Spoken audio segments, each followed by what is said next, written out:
Parece mentira, pero en la Argentina actual, el gobierno de Cambiemos, formado por gerentes de empresas, consolidó su poder en el Parlamento y, al igual que en los años 90, busca imponer una nueva reforma laboral, convenciendo a las pymes de que la crisis no se debe al modelo económico, sino al exceso de derechos laborales.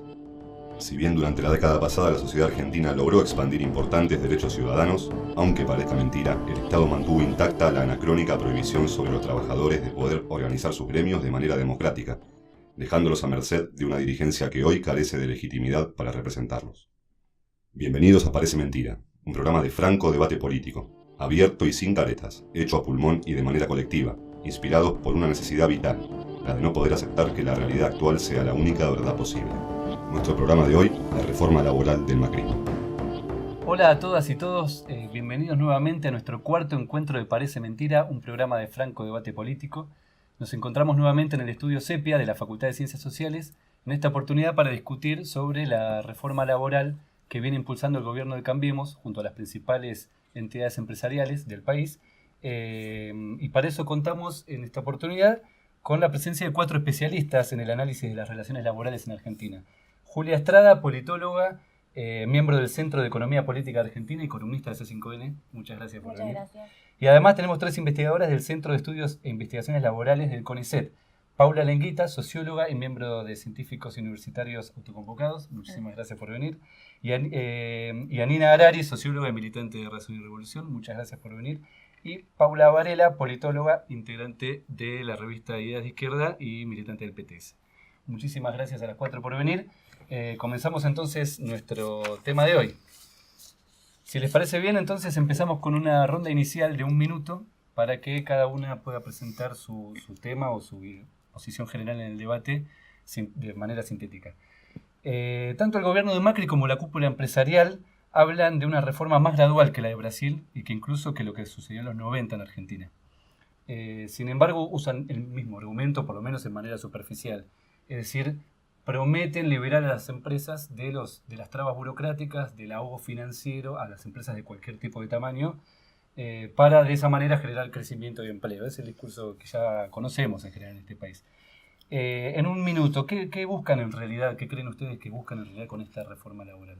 Bueno, como venimos planteando en distintos ámbitos, yo creo que la reforma laboral es el punto de acuerdo de las distintas fracciones de capital. Digo, no se ponen de acuerdo en quién conduce el bloque de poder. Hoy vimos que el nombramiento de Chevere es claramente que el campo quiere avanzar incluso por encima del sector financiero, porque el sector financiero está a cargo del Ministerio de Hacienda y también de Finanzas, y que esa puja, de alguna manera, la terminan resolviendo avanzando en contra de los trabajadores. Nosotros venimos planteando también en distintas oportunidades que el retroceso en los niveles de distribución del ingreso, que los trabajadores pasen de tener un 50-50, por decirlo de alguna manera, o un intento de 50-50 a un 30-70 o un 70-30, como venimos planteando, que avance el capital por sobre el trabajo, es el objetivo en última instancia de esta reforma laboral.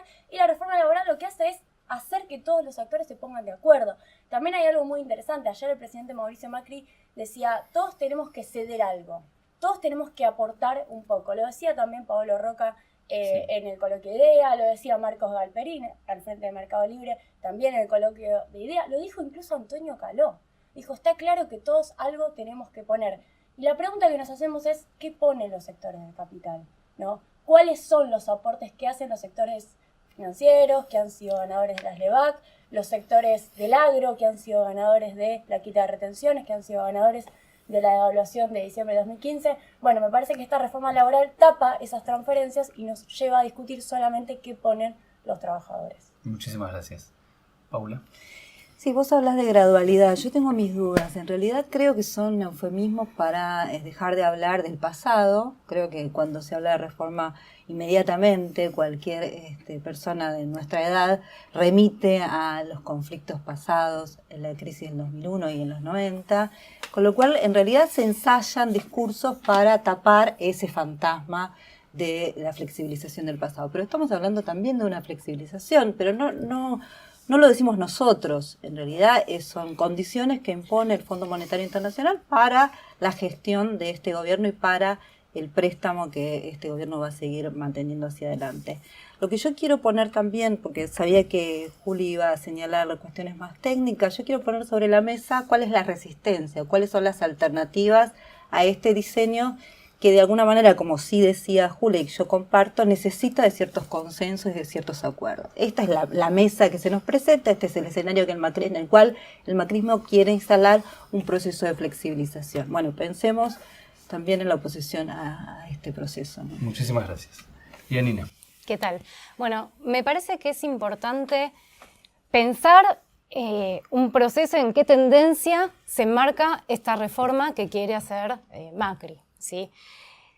¿Qué es lo que busca? Busca lo mismo que buscó la burguesía a lo largo del tiempo y que avanza hace 40 años de forma ininterrumpida en la Argentina y que incluso avanza a nivel mundial. Hay reforma laboral no solo en Brasil, en Francia, en India, etcétera. Se está buscando imponer lo mismo, o sea, ya se ha impuesto. Y en la Argentina hace 40 años que se avanza sobre las condiciones de trabajo y de vida de la clase obrera, degradándolos cada vez más. Sobre todo frente a las crisis, es evidente que la burguesía lo que busca es avanzar en la explotación de los trabajadores a través de esto que se llama reformas, para buscar salir de la crisis, obviamente a costa de los trabajadores, pero no va la reforma en un sentido novedoso, sino en profundizar algo que ya viene sucediendo en la Argentina, que se ha consolidado en la última década. Por ejemplo, el trabajo temporal se ha consolidado en torno al 9%, el trabajo en negro en torno al 30%, y los salarios se han consolidado en torno a la mitad de lo que un trabajador ganaba en términos de salario real en la década del 70. Con lo cual, se va a avanzar a dar una vuelta de tuerca más en la degradación de las condiciones de vida de los trabajadores. Muchísimas gracias. Paula.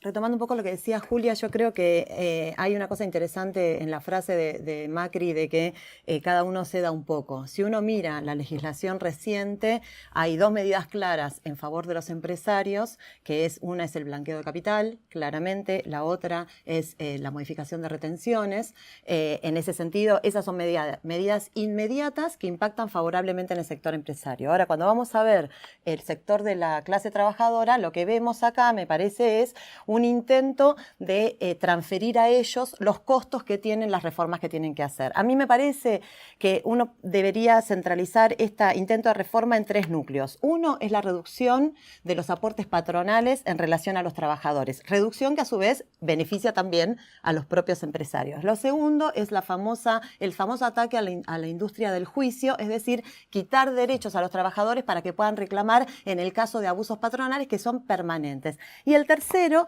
es el caso del aumento en la flexibilización en los convenios colectivos. Este tercer ámbito es un ámbito que, ojo, es el ámbito que se viene usando desde los 90, incluso durante la década kirchnerista, para la flexibilización. Entonces me parece que eso es un piso sobre el que se montan para esta nueva reforma. Perfecto. Muchísimas gracias a las cuatro. Vos decías el tema de que esto es un proceso de largo plazo impulsado por la burguesía, ¿no? En Argentina. Ahora, para entrar directamente al debate político, lo que llama la atención en la Argentina, más allá de la búsqueda de la flexibilización laboral, que como bien decís es un proceso histórico, es que en un país como la Argentina, en donde el mercado interno pesa alrededor de un 70%, o sea, es bastante fuerte, hayan convencido a casi todas las pymes en Argentina, llama la atención, de que su principal problema es el exceso de derechos laborales. No muchos otros problemas como problemas estructurales, costos fijos, ¿no? Falta de planificación estatal, falta de crédito y demás. Realmente en eso hay una especie de victoria política, también con los medios de comunicación de su lado, pero lo han conseguido. Y la pregunta es, ¿por qué creen que la cúpula empresarial pudo expandir esa idea de que hay un exceso de derechos laborales en Argentina sobre amplios sectores de la sociedad que van más allá incluso de las pymes, ¿no? Incluso a veces sectores populares que reproducen ese discurso? ¿Por qué creen que pudo imponer o expandir, si es que creen que eso sucede, esta lectura? ¿Qué piensan? No, yo lo que quería plantear en relación a eso es que hay un discurso, digamos, desde el poder económico y hoy político, ¿no? Tenemos un claro control del poder político por parte del poder económico, que directamente está planteando algo que no es estrictamente bajar el costo salarial. Ellos lo que te dicen es, perdón, bajar los salarios. Hay que bajar el costo laboral sin bajar los salarios. Están haciendo una trampa, ¿no? Y yo quiero plantear eso porque vengo hablando con funcionarios del Ministerio de Trabajo en donde te dicen, no, el problema no son los salarios, el problema es el costo laboral. ¿Y qué es lo que hay adentro del costo laboral que no sea salarios? Uno le pregunta, y los impuestos. Y ahí aparece una de las trampas que bien mencionaba Paula, que tiene que ver con las contribuciones patronales. Para ellos son impuestos, no son parte del sistema de seguridad social. Claro, es salario indirecto también. Entonces, en realidad es parte del sistema de seguridad social, es la solidaridad de los actuales trabajadores activos que financian a los jubilados actuales, ¿no? Porque terminamos con las AFJP y ese fue uno de los logros de la etapa anterior. Entonces, a mí lo que me parece es que lo que termina convenciendo de alguna manera a los sectores pymes, más allá de la colonización de conciencia que creo que prima también con medios de comunicación concentrados, es que el argumento es el problema son los impuestos. Y se toman a las contribuciones patronales como impuestos. Y creo que uno de los ejes para discutir el actual proyecto borrador del gobierno de reforma es las contribuciones patronales no son impuestos, financian el sistema de seguridad social. Y hoy ya está bastante financiado con un 36% de empleo negro. Sí, igual eso entra un poco, en contradicción con lo que quieren hacer también con el modelo jubilatorio. Quieren pasar a un modelo jubilatorio asociado a la inflación y no a los parámetros con los que actualmente está siendo regulado. Y me parece que eso, según los números que se manejan, bajaría muchísimo el costo, entre comillas, de los aumentos jubilatorios próximos. Entonces hay contradicciones en estas propuestas, por eso yo vuelvo a esto, el convencimiento. Le habla desde el sentido común, ese sentido común muy conservador, a sectores sociales dirigiendo absolutamente cuál es el sentido de las reformas que quieren dar. Por un lado, piensan el costo laboral, pero por otro lado no asumen los compromisos que el Estado tiene respecto al aumento de la jubilación, ¿no? Ahora, ¿creen que en algún punto van a dar esa respuesta a esas pymes, que incluso muchos de los referentes de las pymes han salido a respaldar esta reforma? ¿Hay una racionalidad económica en esto que es de largo plazo o no les va a resolver el problema financiero que supuestamente acosa a las pymes y que no pueden? A ver, el discurso para las pymes, el problema de los costos laborales y el problema de las cargas patronales como parte del costo laboral, que efectivamente para los empresarios es un costo, de vuelta, no es ninguna novedad en la Argentina y no es ninguna novedad el discurso macrista. Recordemos que el kirchnerismo también tuvo políticas de disminución de cargas patronales para pymes, para el blanqueo, para la contratación de trabajadores jóvenes. Es decir, sin mayores resultados. Sin mayores resultados, que es una política que también tuvo el menemismo, es decir, es algo que ya se viene llevando adelante bajo distintos gobiernos en la Argentina, ya se hizo, no generó demasiados cambios, es más de lo mismo, pero hay que entender que efectivamente, digamos, en el capitalismo, para los empresarios y para el capital, el trabajo es un costo. Es así, y el problema de los costos laborales en la Argentina es un problema que se viene discutiendo desde el peronismo. Perón, con el Congreso de la Productividad, no es casual que Macri cite a Perón con los problemas de la productividad, porque efectivamente intentó hacer una ofensiva contra ciertas conquistas que se habían logrado, tratando de imponerlas el Congreso de la Productividad, cosa que no logró del todo, aunque sí logró que pase por los convenios en la ronda del 54, y después, durante toda la década del 60, 70 y más adelante, fue adoptando distintos nombres, el problema de la productividad, de la racionalización, etcétera, etcétera, pero con el mismo problema en la cabeza por parte del conjunto de la burguesía, que es el problema de los costos laborales y la comparación de los costos laborales argentinos, sobre todo con los brasileros. Porque efectivamente la clase obrera argentina, por una serie de cuestiones que sería muy largo para desarrollar acá, ha logrado históricamente mayores conquistas que otros trabajadores en Latinoamérica e incluso en otras partes del mundo. Y entonces, si uno compara los costos laborales en la Argentina, por ejemplo, con los de Brasil, históricamente en la Argentina han sido más altos, viéndolos desde el punto de vista de los empresarios, ¿se entiende? Pero que son para los obreros conquistas y que la burguesía efectivamente trata de desarmar. Pero el problema político está en que hay un sector de esas empresas, que en general son las empresas chicas, que dependen del mercado interno y en general esto reduce el mercado interno. Es un problema Sí. Pareciera repetirse permanentemente. Mira, yo creo que yo pondría por lo menos a una luz de duda respecto del discurso de las pymes o de mirar las pymes como un sector que puede ser completamente independizado del gran capital. Me parece que opera el discurso de las pymes como operaba en el 2008 el discurso del pequeño productor, ¿sí? Las medidas del 2008 tenían que ver con la gran burguesía agraria y creo que las medidas de reducción del costo laboral acá tienen que ver con la gran burguesía industrial o manufacturera, si vos querés. Es decir, esta es una reforma que pide la huilla, ¿sí? Las pymes se acomodarán o no. El margen de independencia de las pymes es casi nulo, es decir, las pymes no pueden soportar en un mercado independiente de las empresas grandes. Por ejemplo, el hecho de que ahora dentro de los elementos de la reforma esté la liquidación de la solidaridad entre una empresa tercerizada y la empresa grande. Eso es muy importante. ¿Por qué? ¿Qué quiere decir? Porque en el caso de un fraude laboral, el trabajador puede, ante la ley, exigir que se haga cargo de ese fraude, de lo que fuera, la empresa grande. Bueno, esa división no es casual. ¿Por qué? Porque todas las empresas grandes viven de servicios que les proveen. Algunas empresas grandes también proveedoras de servicios, pero también muchas pymes. Por ejemplo, un caso que trae a Paola Roca acá a la mesa. Siderca Campana produce gracias a decenas de pymes que trabajan alrededor de la producción de Tenaris. Entonces, eso por un lado. O sea, yo ahí diría, ojo con esta separación y esa santificación de las pymes que me parece que nos va a traer problemas.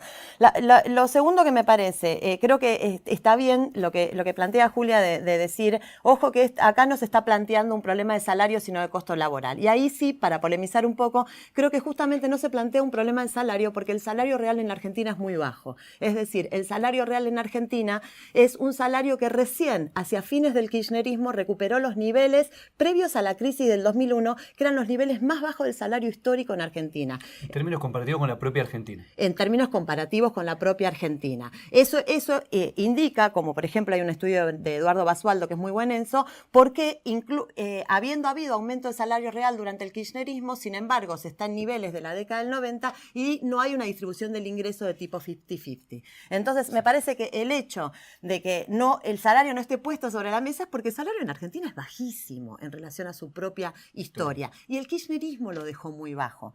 Y el tercer elemento, que fíjate vos que es una cosa rara, porque siempre que se discute reforma laboral regresiva aparece el problema de la productividad. Acá aparece, pero aparece larvado. Y yo creo que, aparece mucho antes otros problemas, por ejemplo, la industria del juicio, etcétera, etcétera. Yo creo que también eso aparece larvado porque la posibilidad de haber introducido cláusulas de productividad a través de convenio colectivo de hecho hace que en términos de intensidad de la jornada de laburo, iba a decir, de trabajo, y extensión de la jornada de trabajo en sectores, por supuesto, específicos, estoy pensando en el automotriz y Janina conoce muchísimo de ese tema, la productividad del trabajo es alta de los trabajadores en Argentina. Yo quería, si se puede, ya que hacemos debate, para retomar. Yo creo que es cierto lo que ella plantea del salario real. Me parece que el problema es que los empresarios miran el salario en dólares. No les importa el salario real.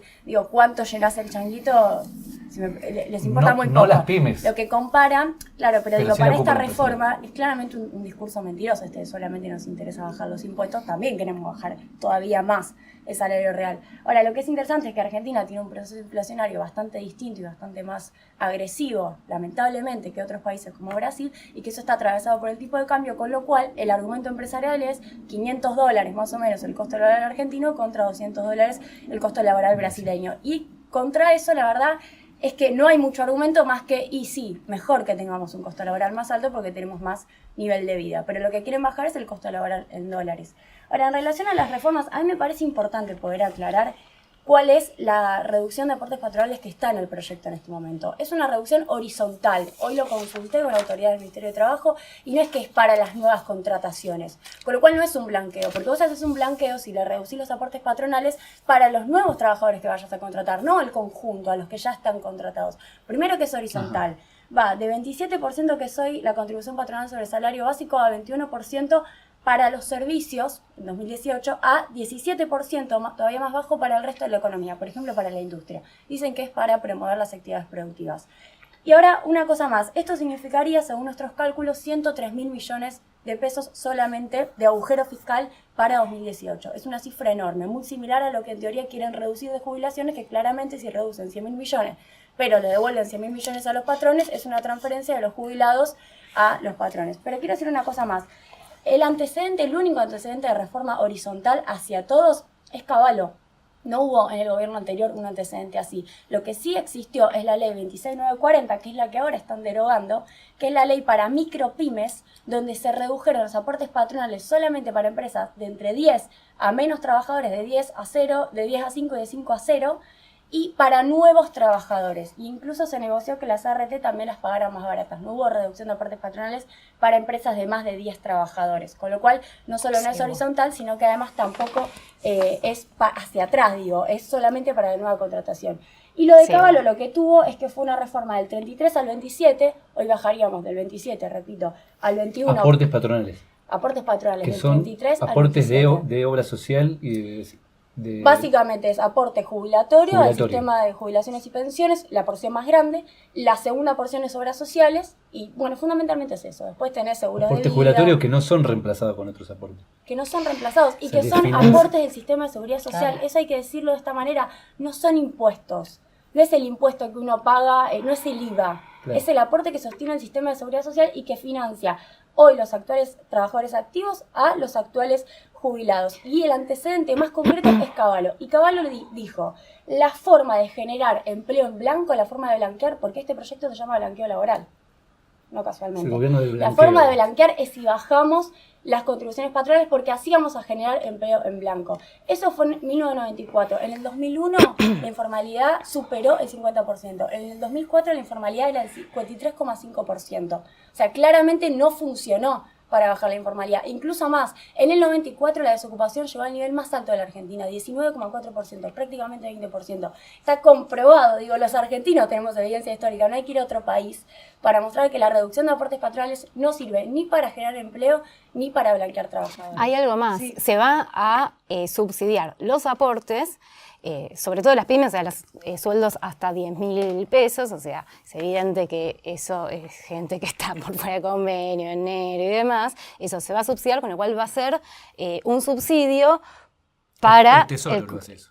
Sí, el Estado lo va a ser un subsidio para el conjunto de capital porque, como bien explicó Paula acá, las pymes, muchas de las pymes trabajan de tercerizadas, de empresas más grandes, con lo cual eso se va a subsidiar, va obviamente a desfinanciar la caja del ANSES, etcétera, etcétera, y de vuelta hay que ver si eso efectivamente genera un blanqueo, genera un aumento del trabajo, etcétera, porque para las pymes sí hubo, incluso para empresas de más de 10, hubo políticas de blanqueo de nuevos trabajadores, que en realidad era política de los trabajadores que ya tenés en negro, registrarlos como nuevos, no había forma de comprobar de que eran nuevos trabajadores los que se... Entonces era una política de blanqueo. Porque si no estamos en discusiones técnicas. Igual asumo que habría que empezar a pensar, nosotros decimos los trabajadores, habría que empezar a pensar a qué sectores dentro de los trabajadores se está afectando de manera directa. Se hablan de trabajadores con ingresos de 10.000 pesos, digo, ¿qué tipo de trabajador tiene ese nivel de informalidad y ese nivel de salario? Lo otro, bueno, el sistema previsional, como bien se decía acá, me parece que son estos los objetivos políticos del gobierno y son estos claramente los objetivos políticos de la reforma. Y un tercer nivel es, como bien decía Julia, los nuevos trabajadores, no solamente los nuevos jubilados, que van a afectar de manera directa esta reforma, sino también los nuevos trabajadores y lo que en los 90 se llamaba pasantía, que asumirá la forma que quieran, pero digo, lo quiero pegar también a otro proceso más histórico contemporáneo de este gobierno, que fue la reforma o este principio de escuelas de futuro, que tampoco teníamos letra. Hoy a la mañana muchos de nosotros estamos tratando de buscar información oficial, circula información, pero no es oficial. Lo mismo pasó para el conflicto con los estudiantes. Y quiero decir, por eso quería retomar un poco la discusión política para pensar también las formas de oposición. Si sabemos cuáles son los sujetos o los objetivos políticos en términos de los trabajadores de este gobierno, pensemos también cuáles son las formas de resistencia o las formas de oposición a este tipo de planteos. Digo porque los estudiantes hicieron un montón de manifestaciones sin tener de manera formal ninguna propuesta y me parece que hay capacidad de reacción y esto también quisiera ponerlo sobre... Eso, si les parece, lo dejamos para la segunda parte. Ahora vamos a ver un video para el insumo del debate y seguimos con el programa. Lo que vamos a hacer en el país, entre todos, es algo que hace muchas décadas no logramos en la Argentina. Es mentira que estamos condenados a que se repita nuestra historia de fracasos. Tenemos que empezar una conversación adulta y honesta sobre nuestro sistema de jubilaciones y pensiones.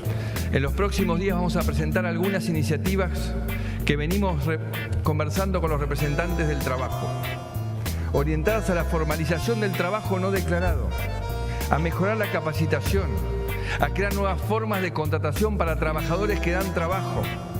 La mafia de los juicios laborales es uno de los principales enemigos de la creación de trabajo en nuestro país.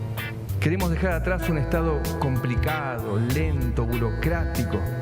Algo similar sucede con los sindicatos. No puede ser que haya más de 3.000 en Argentina. Tenemos que trazar una línea de austeridad para lo que viene. Muchas gracias a todos.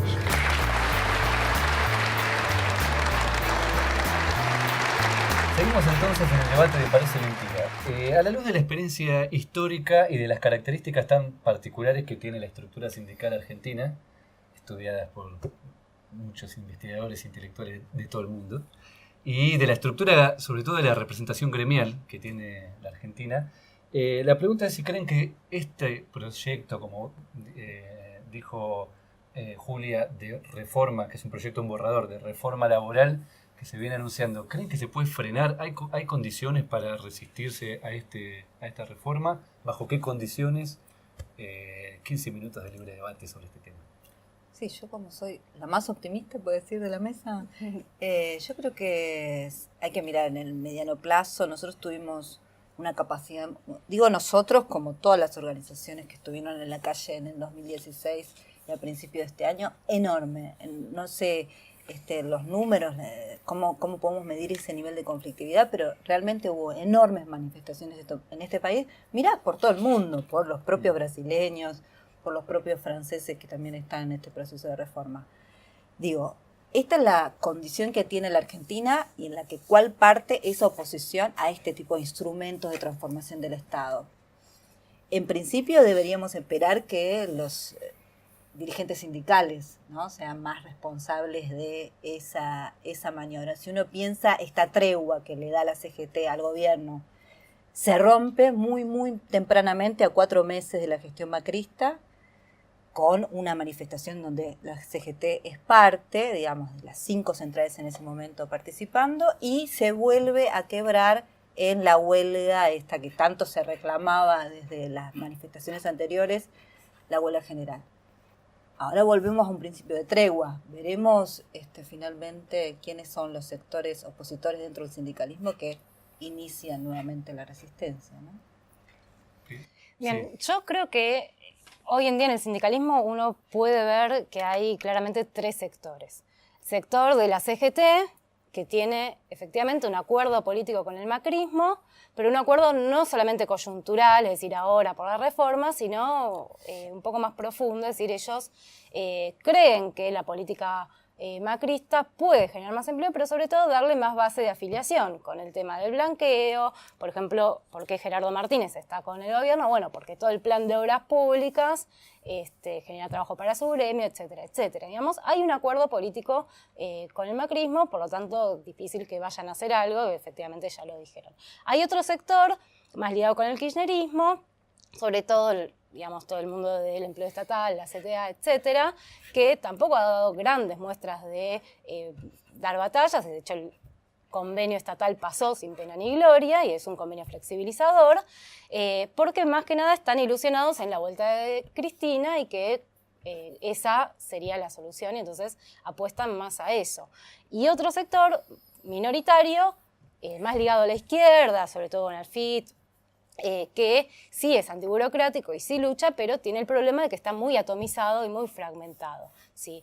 Y que parte de esos partidos están muy pendientes también han estado muy pendientes de las elecciones. Entonces, yo creo que si la lucha bien, digamos, se va a dar, va a venir desde este sector de izquierda, pero para eso es necesario que se avance en una mayor unidad, en organizarse unitariamente, porque la fragmentación no colabora a que se puedan impulsar las luchas contra esta reforma, y que además es necesario que el sector ocupado se una con los desocupados, digamos, se redite eso, porque efectivamente frente a este ataque y al crecimiento de la desocupación que podría generar esto, va a ser necesaria esa unidad y reeditar alguna experiencia más unitaria al estilo de lo que fue la Asamblea Nacional de Trabajadores Ocupados y Desocupados. Ahora, vos hoy hablabas de un proceso histórico. ¿Creen que con este modelo de representación gremial que sigue vigente y que además, según trascendió, eso, otra de las cosas que negoció la cúpula sindical con el macrismo, no se va a tocar el modelo de representación gremial? ¿No? En la Argentina, de los derechos democráticos, se avanzaron en todos los derechos, todo el mundo habla de democracia y de igualdad, excepto en los lugares de trabajo donde se sigue con un modelo de representación gremial, bueno, como el que ya conocemos, con el monopolio estatal, sin elecciones rotativas y sin representación de las minorías y un montón de otras cosas. ¿Creen que se puede lograr un proyecto de unidad con este modelo de representación? Mira, yo creo, es interesante la frase de Macri cuando dice, no puede ser que haya 3.000 sindicatos. No todavía, Exacto. hay que interpretarla esa frase, pero me da la impresión, por los acuerdos que viene teniendo la cúpula de la CGT con el macrismo, sí, acuerdos entre los cuales una de las primeras medidas macristas fue la devolución de parte de los fondos de las obras sociales, digamos, o sea, son acuerdos contantes y sonantes. Me da la impresión que más bien esa frase es decir públicamente vamos a reforzar el unicato. No, no alivianarlo. O sea, el unicato quiere decir es cuando el Estado es el que otorga la legalidad para que un solo sindicato por sector sea el que negocia participa en la negociación colectiva, puede realizar huelgas no salvajes, es decir, huelgas legales. Y los que tienen solo inscripción gremial no pueden. Exacto. Entonces, ahora uno se debería preguntar, ¿eso a quién podría atacar? Una posibilidad es que ataque a aquellos gremios que tienen solo inscripción jurídica, ¿sí?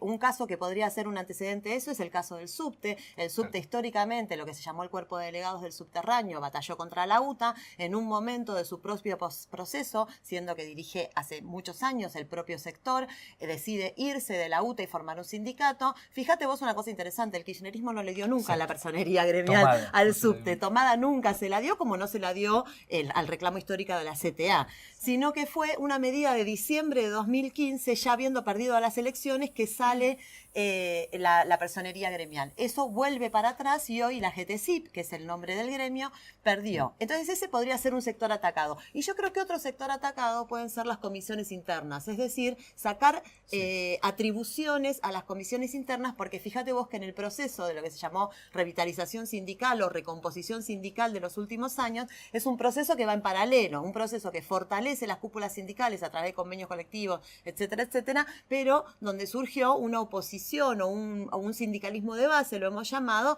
que en general es opuesto a las direcciones sindicales y que, para decir un caso muy resonante de este año, es el caso de PepsiCo.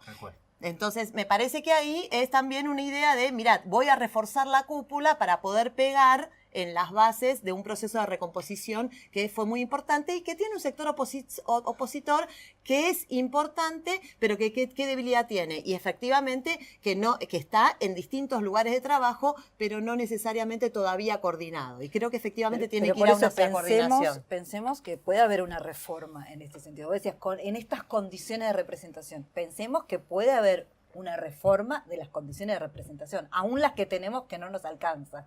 Esto quiero decir. Yo quería plantear... En esa dirección. No, estoy de acuerdo con lo que decía Paula en relación a el peligro, ¿no? Y lo decías también vos, el peligro que significa que hoy una cúpula de la CGT, a la cual yo no le tengo ningún tipo de confianza, creo que claramente arreglaron por plata de las obras sociales, pero creo que tienen carpetazos. No creo, tengo la información de que tienen carpetazos. Hay dirigentes de la CGT que han sido amenazados con causa de corrupción, como han sido amenazados dirigentes políticos, y todos sabemos quiénes son además. Entonces me parece que está claro que están siendo, claramente colaboradores del gobierno. Ahora, lo planteo como una reflexión, ni siquiera tengo una opinión formada sobre este aspecto, me parece que está bueno charlarlo. Es un peligro, está claro que van a ir por las conducciones de izquierda o por los liderazgos de izquierda o por las comisiones internas de izquierda o por los sectores ni siquiera de izquierda, digo, peronistas que no sean afines a ellos, que efectivamente planteen un modelo sindical o reclamos sindicales que vayan en contra de lo que ellos están planteando y claramente no están a favor de la democracia sindical. Ahora, me parece que la discusión de la democracia sindical, a la cual, yo digo, vengo de la CTA, tengo familia, mi viejo era de Villa Constitución, digo, me queda bastante claro cuál es el problema de las conducciones sindicales cuando oprimen a la rebelión interna.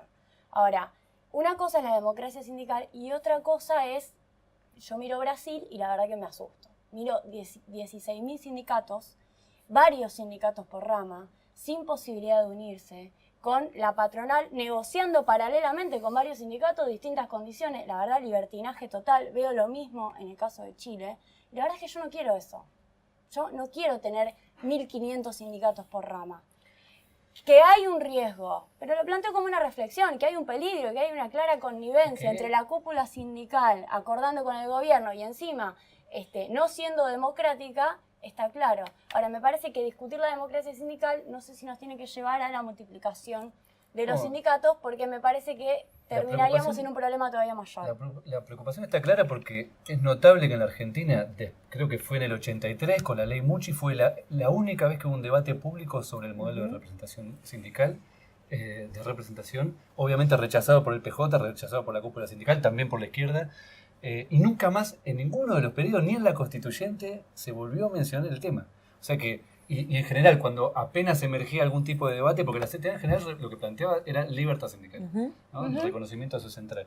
Y en general, cuando se emergía ese debate, la preocupación inmediatamente era, bueno, pero esto no nos debilita, no debilita, no fractura, incluso en intelectuales. De todas maneras, una cosa era la discusión a la nivel de central ahora, ¿no? y otra cosa era la discusión a nivel de sindicato por rama. La CTA estaba haciendo otra cosa, estaba planteando una personería gremial para una central que claramente estaba discutiendo el neoliberalismo y que además reunía a los desocupados, algo totalmente interesante en una etapa en donde crecientemente había cada vez más desocupados. Pero y creo que eso también es un desafío de la etapa, porque la CGT hizo alguna que otra reunión con la CT, pero no incluye a los desocupados. No, sin duda. Claramente están afuera de la Pero el argumento para rechazar la libertad sindical, el reconocimiento de la CTA, también era el debilitamiento de la clase obrera, era uno de los argumentos. Sí, es un debate histórico, digamos. Vos lo anunciabas así. Lo que quiero decir también es que en determinadas condiciones se puede dar este debate. Yo creo que no son las mejores condiciones para abrir esa compuerta y dar este debate en esta dirección. A sabiendas cuál es la posición de la CGT, la hacen explícito todo el tiempo, con sus conductas, la hacen explícito con sus formas de concebir al trabajador, a algunos trabajadores y a otros no. Digo, en estas condiciones donde hay un acuerdo, si querés, explícito casi, te diría, entre el gobierno nacional y la CGT por entrar al problema de la asociación profesional, la ley de asociación profesional, me parece que no es el mejor escenario para dar esa discusión, salvo que estén todos los actores sobre la mesa. No los veo a todos. Ayer había una manifestación justamente de la CETEP que no estaba haciendo parte, ¿no? Digo, es complicado. Abrir, toda negociación supone Ellos piensan lo mismo. Ellos ¿Quiénes tampoco, son? el gobierno, piensa que tampoco es el mejor momento para esta discusión, no creo. No sé. Yo no sería tan No, yo creo categórico. Claro. Yo creo que no piensan que es un buen momento. Yo de todas maneras separaría discusiones que a mi juicio son distintas. Una es la discusión de la democracia sindical, ¿sí? Y yo creo que esa discusión tiene que ver con por ejemplo, en el proceso de recomposición sindical de los últimos años no hubo reforma estatutaria. Por ejemplo, concreto, no hubo reforma estatutaria que permitiera el ingreso de minorías a los cuerpos directivos de los sindicatos. No hubo ninguna discusión acerca del problema de la rotación en los cargos. Entonces vos tenés dirigencias sindicales con aproximadamente 30 años de duración en el cargo. Eso no se ha modificado. Viene desde el retorno a la democracia constitucional en Argentina hasta la actualidad. Entonces, esa es una discusión que tiene que ver con las formas de elección, con las patotas, con la posibilidad de las líneas internas de generar agrupaciones, etcétera, etcétera. Les Mata, por ejemplo, es conocido por ser un gremio directamente en el cual es imposible hacer una agrupación y presentarse a elecciones. Bueno, esa es una discusión. Otra discusión, creo yo, que es el problema, y es una discusión muy difícil, muy profunda, pero que es el problema de la relación de los sindicatos con el Estado. En la medida en que el Estado siga teniendo la potestad, ¿sí?, de legalizar el accionar sindical, es muy difícil pensar en sindicatos independientes. Y yo creo que el programa debe ser que los sindicatos sean independientes para poder tener ¿qué? Para poder tener libertad de actuar independientemente de quién esté en el gobierno. Entonces yo creo que la discusión es democracia sindical más independencia política de los sindicatos del Estado. Y esa es una discusión que permite que se abra, por ejemplo, el problema de la diversidad de sindicatos, que es un problema, pero que subsume esa discusión en dos problemas más importantes, que es la relación entre los sindicatos y sus bases, la relación de los sindicatos con el Estado. Yo estoy de acuerdo en esto que plantea Paula, de que hay dos problemas y dos cuestiones a ver. Uno, efectivamente, es la cuestión más formal, legal, ¿sí?, en torno al problema de la democracia sindical, y es evidente que desde que el Estado empezó a inmiscuirse en esto, o sea, con Perón, se generó este modelo sindical antidemocrático que favorece la consolidación de una burocracia, digamos, eso lo creó Perón y lo reforzó Perón en su tercer gobierno con la modificación de la ley de asociaciones profesionales, que generaba todavía más poder de control de la cúpula sindical sobre el resto de la estructura. Eso es así y tuvo siempre ese propósito y nadie lo modificó demasiado porque obviamente conviene que esto sea así. Y eso es lo que ha permitido que el peronismo históricamente domine toda la estructura sindical argentina, y el propio peronismo lo hizo para eso justamente. Pero eso es una cuestión formal, digamos. No hay democracia, sí, es cierto, no hay demasiada democracia, no hay demasiados resquicios para eso. Pero también es cierto que eso está al servicio de una orientación política de los sindicatos y que no ha habido demasiados procesos de las masas de orientarse con otra política que rompa con esas direcciones sindicales. Y acá sí me parece que sobre la discusión de la cuestión legal, formal, es más importante de ver la discusión política que plantea Paula, el problema de la independencia de clase, el problema de que la clase actúe con una política independiente y que tenga la voluntad realmente de enfrentarse al Estado, a las patronales, con otra política que no es la que tienen las direcciones actuales de los sindicatos, y por esto me refiero tanto a la CGT como a la CTA, ¿sí?, que han dejado pasar reformas y que, digamos, en un momento de movilización y con una política independiente esto se puede romper, ¿sí?, porque tenemos casos de sindicatos que, aunque sean más chicos, han podido avanzar, digamos, con otra política. Sí. Entonces me parece que eso es importante de pensar no solo la forma, sino también el contenido de eso. No, me parece que estamos en un terreno distinto de la discusión, que es pensar estas resistencias o oposiciones, como lo mencionaba recién, en el plano más político, y no podemos, no sé, el problema va en otra dirección, pero digo, todo esto se subsume en condiciones de hace pocos días, una elección donde el gobierno tiene esas relaciones de fuerza que hace posible este tipo de imposiciones, por no decir, como vos decías, gradualidad. Llegaron a decir gradualidad hasta las elecciones. Ahora están más desbocados, digamos, respecto a qué es lo que están con pretensiones de hacer y hasta dónde van a intentar negociar para imponer condiciones de reformulación, ¿no? Bueno, hemos llegado lamentablemente al final de nuestro programa. Se pasó rapidísimo, pero tenemos un minuto final para terminar por si alguna quedó con alguna idea pendiente o sintetizar su posición. Empezamos al revés por Paula. A mí me parece que estamos ante una reforma regresiva laboral, pero no estamos en los 90. Yo creo que eso es muy importante.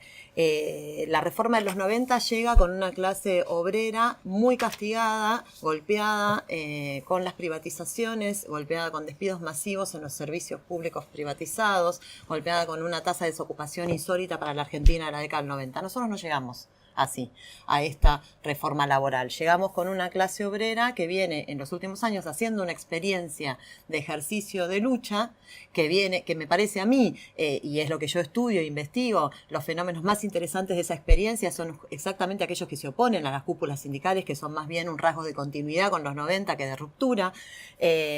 Y me parece que tampoco llegamos a una clase obrera desocupada igual que en los 90, porque la experiencia de la organización territorial también es parte de la experiencia reciente de la clase obrera. Entonces yo creo que hay que ir a buscar ahí, en esas resistencias de la clase obrera ocupada, como en esa tradición propia de la clase obrera desocupada, la posibilidad de un enfrentamiento que yo creo que es en las calles, ya la negociación ya se demostró liquidada en las calles a la reforma laboral. Muchísimas gracias. Nina. Bueno, como dije, estamos frente a una reforma que viene en el sentido de profundizar la degradación de las condiciones de vida y de trabajo de la clase obrera, hacerla descender un escalón más.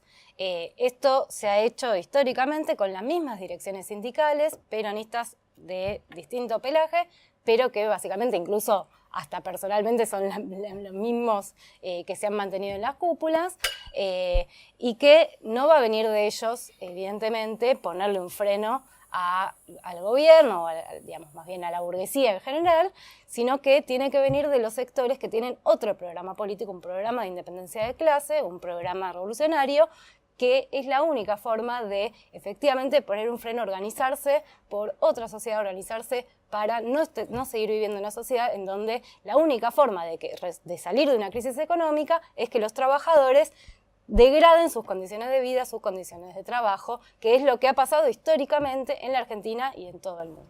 Muchísimas gracias. Paula. Bueno, yo tengo más dudas que certezas, pero coincido bastante con los comentarios que se hicieron respecto a, creo que es una sociedad movilizada, creo que hay una posibilidad en serio de enfrentar este tipo de reformas conservadoras. Tengo mis dudas respecto a las dirigencias, es ahí donde creo que las renovaciones que no se han dado hasta ahora son hoy imprescindibles, y sobre todo por el escenario electoral que pasó hace pocos días, donde hay de alguna manera una garantía para que el gobierno actúe reformulando los principios de relación con el Estado en todos sus órdenes. Y creo que está ahí la alternativa, pensar dirigencias innovadoras, digamos, en este nuevo escenario que existe, no lo podemos negar, pero que de alguna manera conduzcan hacia alternativas de esta situación. Muchísimas gracias. Julia. Bueno, yo concordando con toda la mesa, creo que el punto de partida es bastante superior respecto de lo que pasó en la década de los 90. Además, no tuvimos una hiper, como en el 89, que efectivamente fue una crisis no creada, sino una crisis de verdad, que como doctrina del shock habilitó un ajuste. Me parece que no partimos de ese lugar.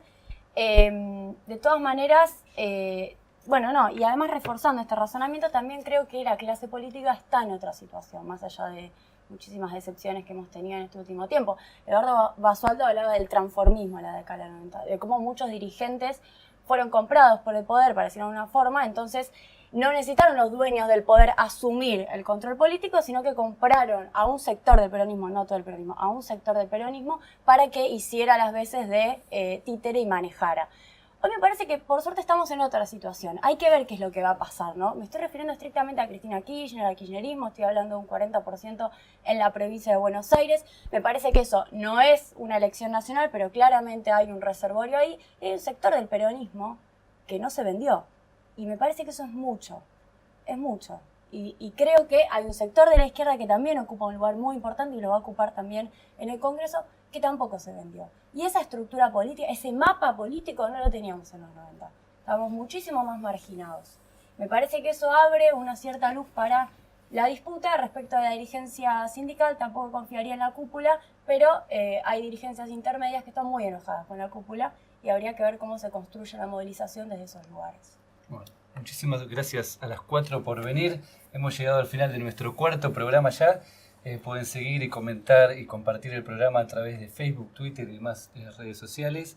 Quiero agradecer en nombre de todo el grupo al Estudio Sepia y a los trabajadores del estudio. Y para terminar, volver a agradecerles por haberse presentado en este programa, haber tenido un debate tan franco, que no es tan usual. Y justamente creo que el lugar de encuentro de las distintas posturas políticas es el lugar de la defensa de los derechos democráticos, que es en lo que estamos todos. Muchísimas gracias a todos. Nos vemos en la próxima. Hasta la próxima.